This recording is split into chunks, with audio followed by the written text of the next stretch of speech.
Okay, well, we're going to go ahead and get started. Again, this is Allie Orwig with the Indiana Rural Health Association. We're pleased today to have on Michele Clark, Lauren Majors, and Maria Szeszol from our first cohort of the IRHA Fellowship Program.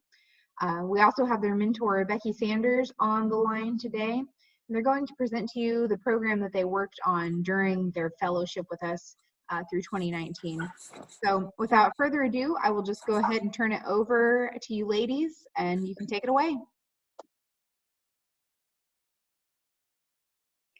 Excellent. Thank you so much, Allie, for that kind introduction.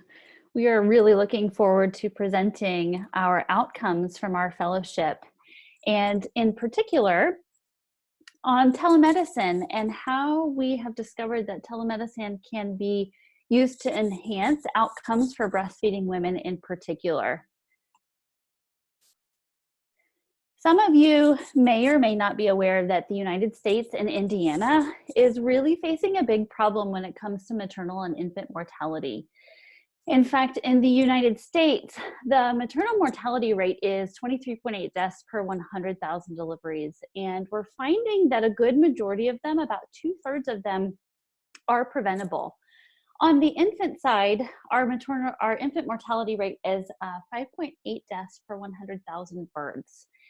And when you drill down and look at the Indiana landscape in particular, we have the third highest maternal mortality rate and the seventh worst infant mortality rate in the state of Indiana.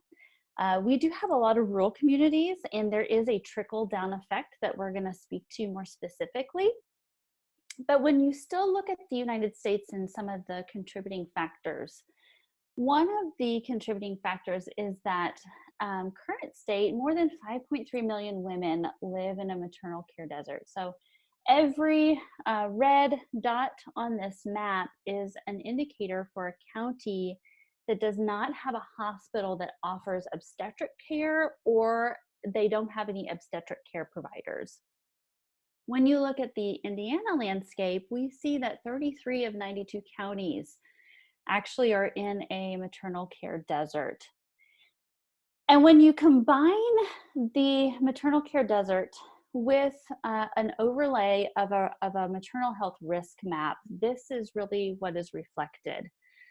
And so one of the things that we're discovering is that where the highest maternal risk is not necessarily where the lowest resources are, and vice versa. And so we're really trying to think of, how do we strategically look at resources and risk so that we have solutions that can go beyond geographic traditional care delivery models and distribute resources to the right patient for the right need at the right time. When we look at the trends of maternal deaths in Indiana, historically, we have seen a year-over-year rise. In the beginning portion of this year, I know we're only in February, but in the beginning portion of 2020, we may have seen the first indication that there is a reverse of this trend. We're still unpacking that data, but from a historical perspective, we did see a rise year over year in maternal deaths. And when you break it down as to what are some contributing causes or factors, we really see one of the highest causes is chronic disease. We do see things like injury, hemorrhaging, things that maybe the systemic care delivery models can help to tackle. But in Indiana in particular, we know that, for instance, on the chronic disease side, we have a really high obesity rate. And that does have an effect on our perinatal population.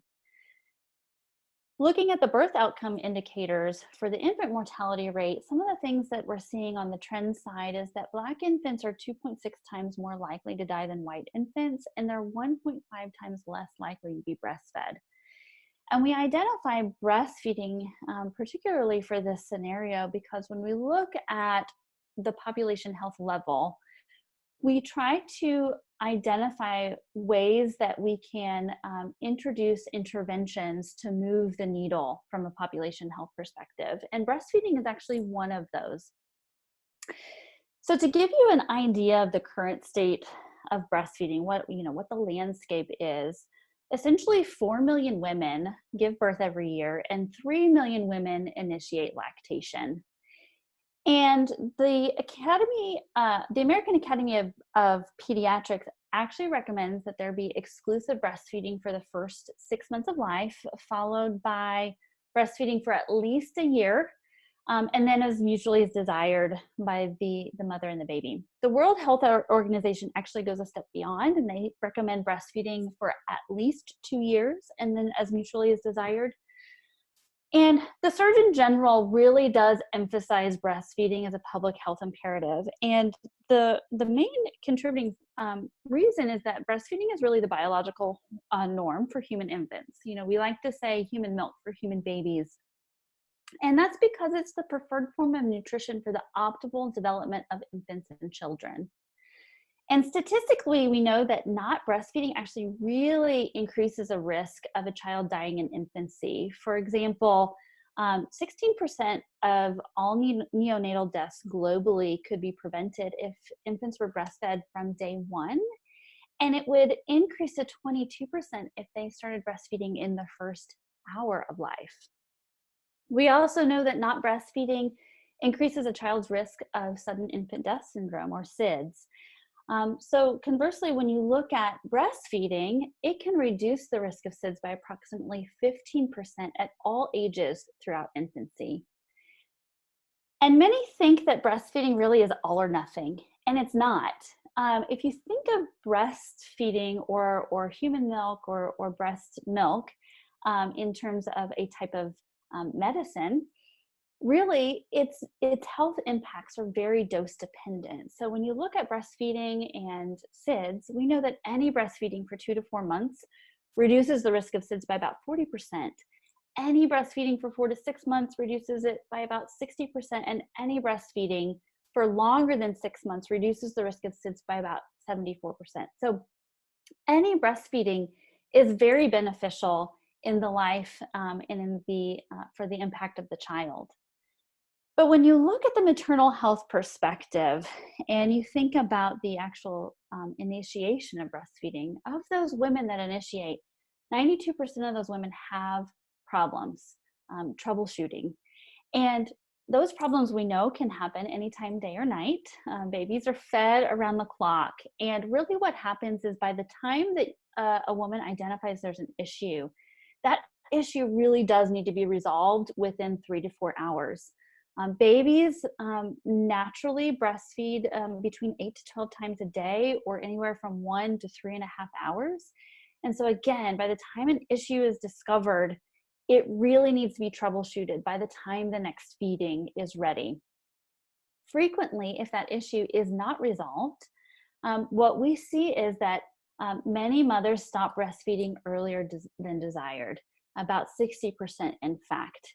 And when we think back to the AAP recommendation the recommendation is that all infants should be breastfed exclusively for the first 6 months of life, only about 25% in the United States are breastfed for that recommendation. There's a lot of contributing factors to that. But we know specifically that breastfeeding is really preventative healthcare on both the infant and child and maternal morbidity and mortality rates.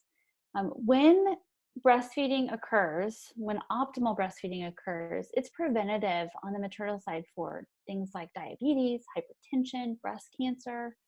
On the child side, obesity, it reduces ear infections, necrotizing enterocolitis, respiratory infections, and that has a significant impact on the dollars that the healthcare industry or the healthcare system spend, either positively or negatively. But when you look at the mortality rates, optimal breastfeeding could effectively save 2,619 maternal deaths per year and 721 pediatrics deaths per year.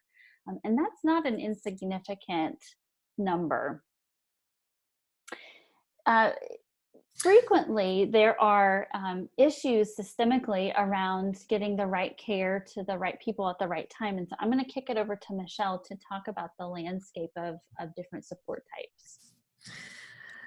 Good afternoon. We're now going to look at some different types of breastfeeding support that is available to mothers. You have your peer counselors. Peer counselors receive anywhere from 18 to 15 hours of classroom training and give lessons through their own personal experiences. Most often they're offering encouragement, breastfeeding education, and support to their communities. Your next level of treatment provider would be your certified lactation counselor. They have anywhere from 20 to 120 hours of classroom training. They are required to pass a written exam before practicing as a certified lactation counselor. And they offer education and guidance for families on basic breastfeeding issues. Finally, you have your international board certified lactation consultants. These individuals are recognized as health professionals who gain 90 plus hours of lactation specific education at college level courses. And then they also are required to receive anywhere from 300 to 1,000 hours of completed clinical hours. They are required to pass an exam by an independent international board of examiners, and they offer education to families and health professionals using evidence-based clinical lactation management and education. Like many health professions, what we find is with the internationally board certified lactation consultants, there is a staffing shortage for these individuals. There are about 15,000 board certified lactation consultants in the United States. And with that, we have 3 million women who start breastfeeding every year, which leaves us with a patient ratio of 1 provider for every 200 patients. With this shortage of professionals, plus a high percentage of risk, we can expect poor clinical outcomes to continue.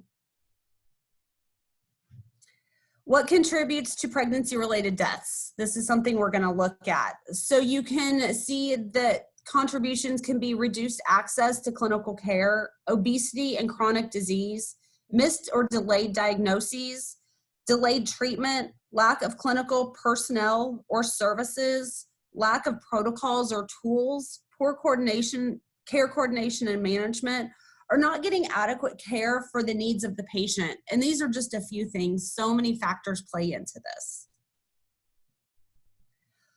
Through our research, what we found is utilizing virtual telemedicine lactation services can help close this gap in care that contributes to those pregnancy-related deaths. It increases the access to allow individuals to find the right level of care. Through this, you're able to triage for acuity. It oftentimes will reduce the time that an individual sees a provider so that they're able to see them more or have continued treatment throughout their pregnancy and post-pregnancy. And it engages patients to increase their odds of breastfeeding duration. Recently, there was a pilot program that occurred within the state of Indiana that showed this type of telemedicine service, and through it, they were able to find that they were able to offer cost-saving measures, time-saving measures, and obviously that increased access to care. With the pilot program, it was also successful in helping low-income Black women not only initiate breastfeeding, but continue it. So as a group within our fellowship, we were fortunate to review a nationwide telelactation program to gain a positive outlook on the outcomes they obtained with their teleservices. 603 patients were seen through their telelactation services within all 50 states throughout the U.S. And all of those individuals completed the program. Of those, we were able to analyze 433 individuals. So we're just going to take a look at some of the data that was uncovered from this program. The top 5 states to utilize this program: Texas had 51 individuals, Georgia had 50 individuals, New York 46, Virginia saw 44, California 43. What I think we can look and tell with those 5 states, number one, all 5 of those states are extremely large. They're highly populated, but then also have a lot of very rural areas. The state of Indiana had 14 participants. So 94% of all of the visits were initial visits, while the 6% were follow-up visits. 99% of all participants rated their providers with a 4 or 5-star rating, and 92% of those providers used a computer to complete the visit, while 8% utilized a mobile device. 65% of patients connected with their mobile device, showing they could have their appointment and complete that appointment no matter where they were or where they lived. The average initial visit lasted 38 minutes, and the average follow-up visit lasted 28 minutes. Any type of appointment that we have in our everyday life can bring wait times. What we find is that wait times are often decreased when telemedicine services are offered. I think it's very interesting to look at 82% of patients waited 5 minutes or less to begin their appointment, while only 5% waited more than 10 minutes. Patients were asked if they would have not received their treatment through this telelactation program, where they would have gone to receive that treatment. I think the most important thing that we can look at on this slide is that 41% of those mothers said that they would not have gone anywhere to receive treatment. That means out of the 603, 178 mothers would not have received access to the care they needed. There are several programs throughout the state of Indiana that offer assistance to help women and mothers assist with breastfeeding services. We are going to take a look at just a few of them and see what they offer. The Indiana OB Navigator Program is a collaboration between the Indiana State Department of Health and the Indiana Family and Social Service Administration. They're working to build a network of services and support to create healthier outcomes. This program is slated to start here in early 2020 and will only cover a portion of the state of Indiana. They've chosen counties that currently have the highest need for services. They do have hopes for expansion. They will offer home visits during a woman's pregnancy, and those visits can remain up to 12 months after a baby's birth. The Rural Maternal Medical Home Program is offered by the Indiana Rural Health Association and is working to decrease Indiana's infant mortality rate by 2024. The program is currently offered in 8 counties located in West Central Indiana, and they aim to promote healthy behaviors and places more emphasis on reducing risk associated with low birth weights before pregnancy occurs. They do offer education. They identify at-risk or high-risk pregnancies early on, and they connect women to resources, which improves access to enhanced perinatal care services.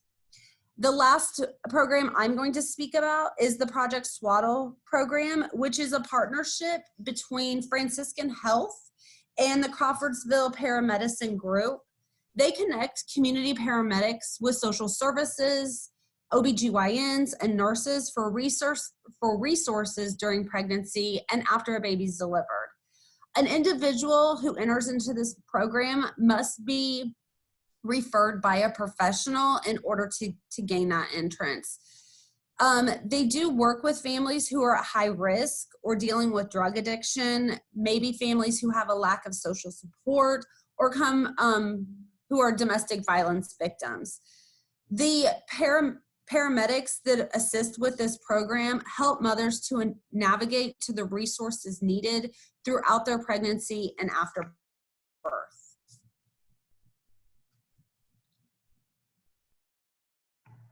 So in addition to those programs, we also focused on the Nurse Family Partnership, Healthy Start Communities That Care, and the Maternity Outreach Project, and the last 2 are specifically through IRHA.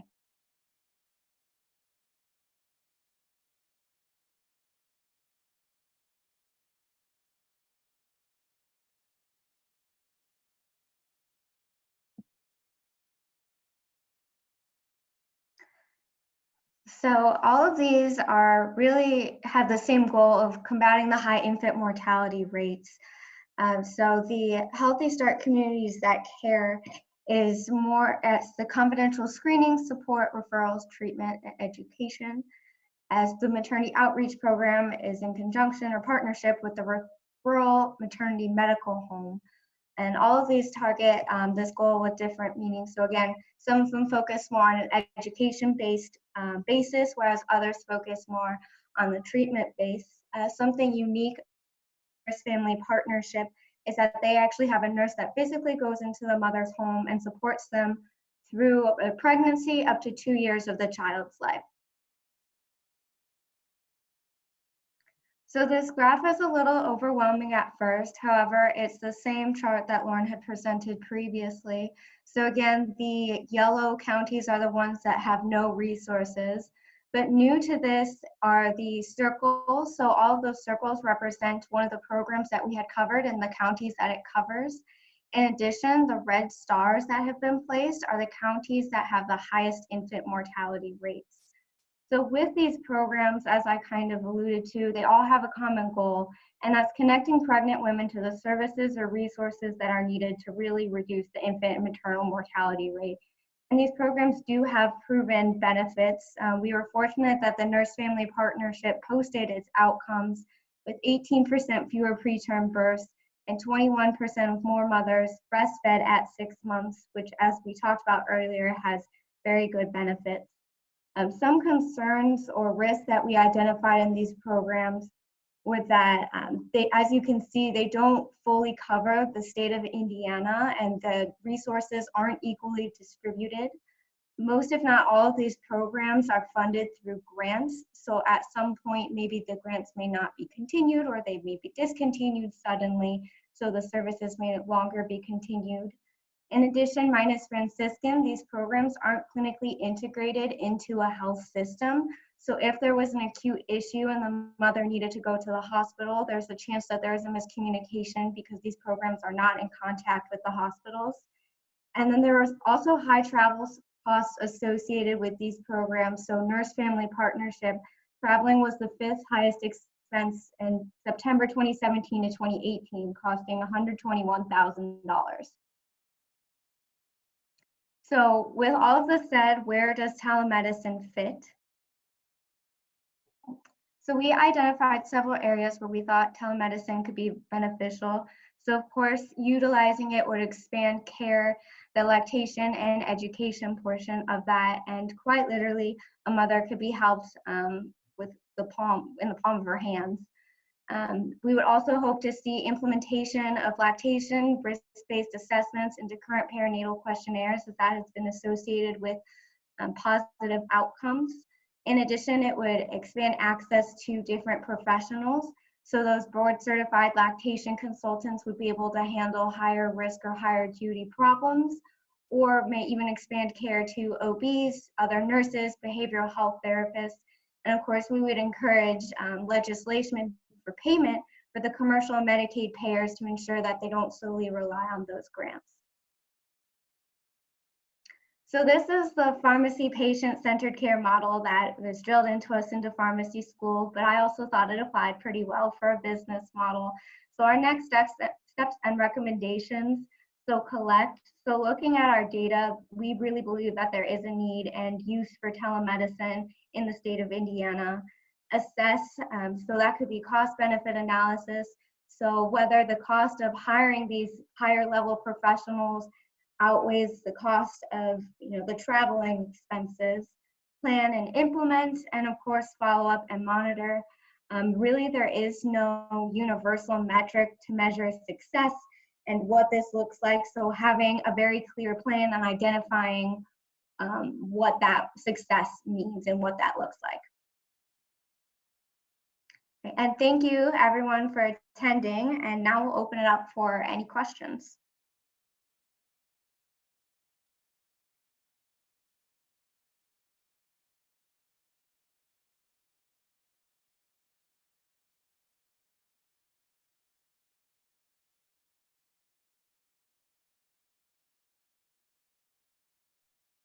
Well, I'm not seeing any questions come in yet. If anybody wants to submit a question that has not yet, you can do so by using the chat function. I'm sending a quick message out to everybody so you can see how that works. Should pop up at either the bottom or top of your screen, depending on which view mode you have Zoom in today.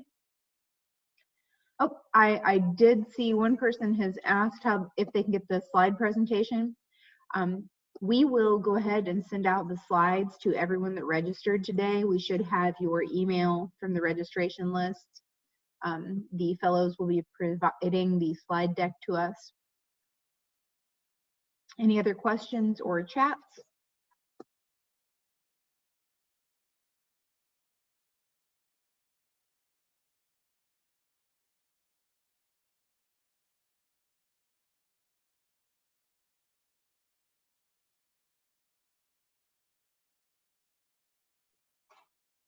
Do you have any data on reimbursement about the telemedicine process that can go to the fellows or possibly Becky?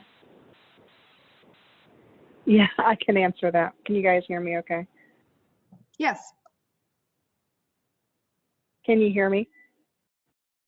Okay. Yeah, we can hear you. Yeah, I'm gonna have you I'm gonna put my email in the chat for the person that asked about the telemedicine reimbursement. And I'll give everybody kind of an overview, but you can send me an individual email. We can follow up on that.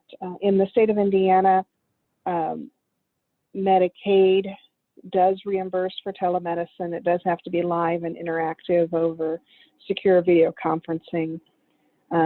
There is a bit of telemedicine. Well, there's the telelactation that's going on that was described in the presentation. Most of that is done actually, and correct me if I'm wrong, Lauren, through a contract between hospitals and healthcare providers with commercial insurance.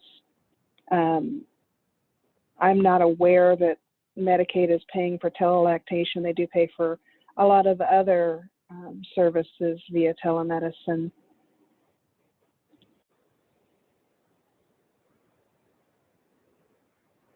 Thank you, Becky. All right, one more call. Anybody else with questions or comments?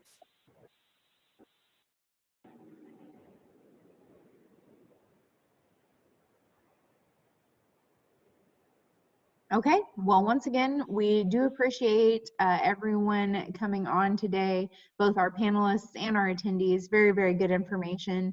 Again, we will send out the slide deck to everyone that registered for today's event. And we'll go ahead, stop the recording now.